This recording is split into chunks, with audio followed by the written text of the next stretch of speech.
Hiya! Welcome! So we've reached the end of Britpop month here this December on Minidisc Monday. In the timeline, as I've been trying to go from chronological order from 1996, we do remain in 1999 as we looked at Hurricane Number One's album from that year last Monday.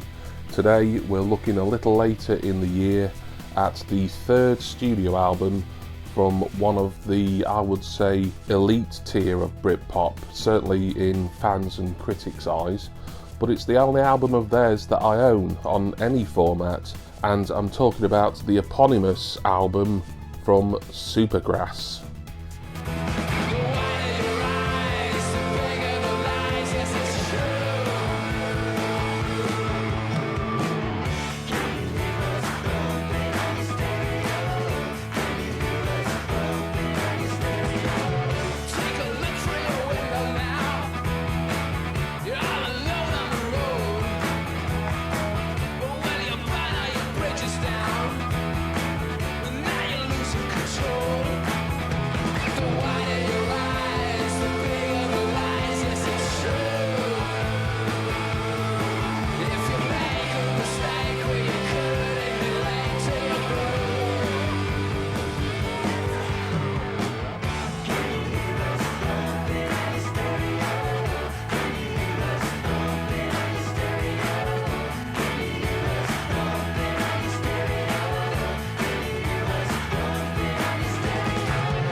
Supergrass, by Supergrass, known to a lot of people as the X-Ray album for obvious reasons, judging by the artwork.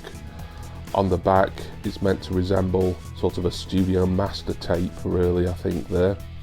Only Supergrass album I've ever heard in full. I say that, I know my brother did own I Should Coco on cassette back in the mid-90s.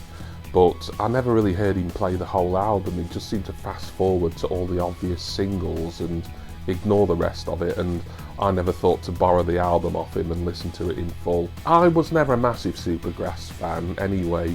I found them a little bit gimmicky, to be honest. Kind of a bit too jokey, really, certainly during the I Should Coco period. I picked this up on MD some years ago. Only the second time I've heard it in full today, as is often the case with many of my mini discs. Let's take a look at the packaging and the contents. Very nice condition case, this. Barely a scuff or a scratch on it, really. Well, there is some, but you have to hold it into the light, really, to even see. The booklet, holding up well. We've got the band credits there. Photo montage, a little bit of legal stuff there. Another photo montage and some thanks there with, I think that's Danny Gothy, the drummer, drinking a pint. And on the back is the track listing, which I'll probably refer to throughout this video as it's a little difficult to read the sort of handwriting of the track listing on the back. Just a little look at the back of the case, because unusually it's got like a white backing. Usually mini discs, the pre-recorded album MDs, would have a black plastic holder, if you will. Sometimes you'd get that extra artwork if it was a transparent one, but this one's a white one, which I don't think I've got too many of those. But the disc itself, there's the X-Ray cover on that side. We flip it over, track listing, Parlophone logo, the classic, and also the Supergrass logo as well. A very nice homage to sort of 1960s TV and film, the Supergrass logo. So how do I feel about Supergrass by the lads themselves? Let's go through the tracks. I'll give you my final thoughts when we're done. So track number one is Moving. That was a single, I think possibly the second single from the album. Bit of a song of two sort of conflicting moods, really. The verses sound like a very mid-tempo ballad, and then it sort of gets into more jaunty honky-tonk piano style Supergrass territory in the chorus, really. But a very big and well-known single from Supergrass. I don't dislike that, and it's a good start to the album as well. Track number two is Your Love. Again, that was kind of, you know, Supergrass by numbers to me, but not in a bad way. It's kind of how I remember them, how I sort of first remember them from hearing all the early singles, such as All Right, Caught by the Fuzz, etc. As was track 3, What Went Wrong in Your Head. Track 4's Beautiful People. Number 5, Shot Over Hill. That was quite a pleasant surprise, that. It was very sort of Californian folk rock to me. It gave me kind of Birds, as in the 60s band The Birds, and Mamas and the Papas vibes, that. I don't know if it's like a hidden gem really, because it's not hidden, literally. It's a credited track, and for all I know, to Supergrass superfans, it might be an absolute fan favourite, I don't know. Next is Eon, very psychedelic that, as is a fair bit on this album, to be fair. Certainly wearing their 60s influences on the sleeves are the band members of Supergrass. Next comes Mary. That was the third and final single from the album. A little bit weak, that, I thought. After hearing this album and sort of comparing the tracks in my head as I was listening to each of them, I felt they could have released a better single than that from this album, personally, but there we go.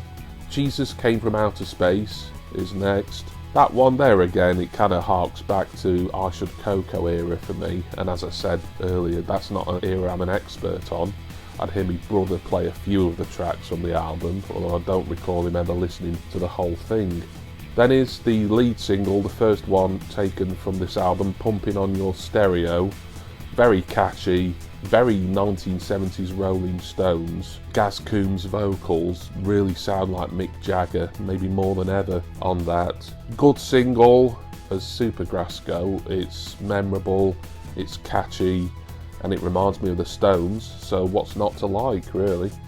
Then Born Again, the penultimate track is Far Away, and it ends with a nice little kind of ending here, Mama and Papa, which is almost sort of like an acoustic lullaby and an ode to one's parents, really. I don't know which band member wrote it.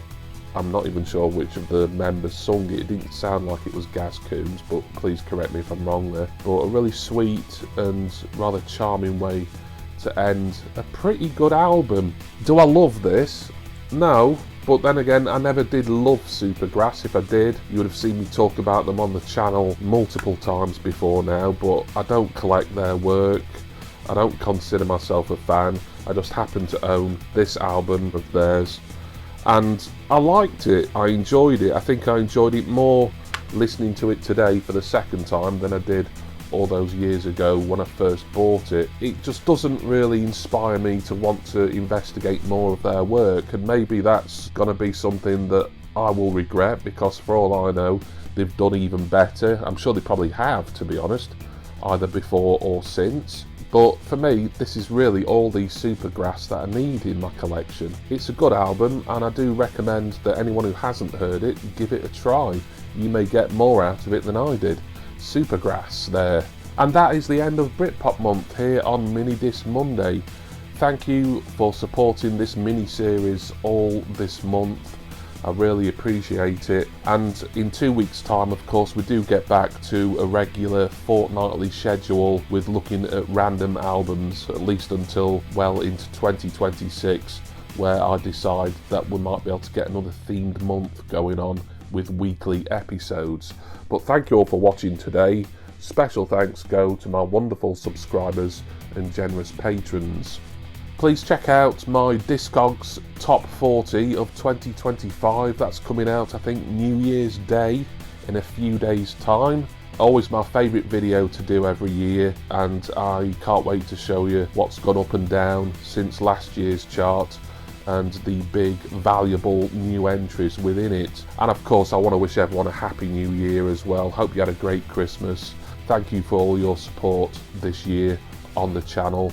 And I'm going to go now, and please join me again in a fortnight's time as Minidisc Monday goes back to being kind of random, any old artist Minidisc Monday. Thank you for sticking with me throughout these 5 editions of Britpop month. Cheers everyone. See ya!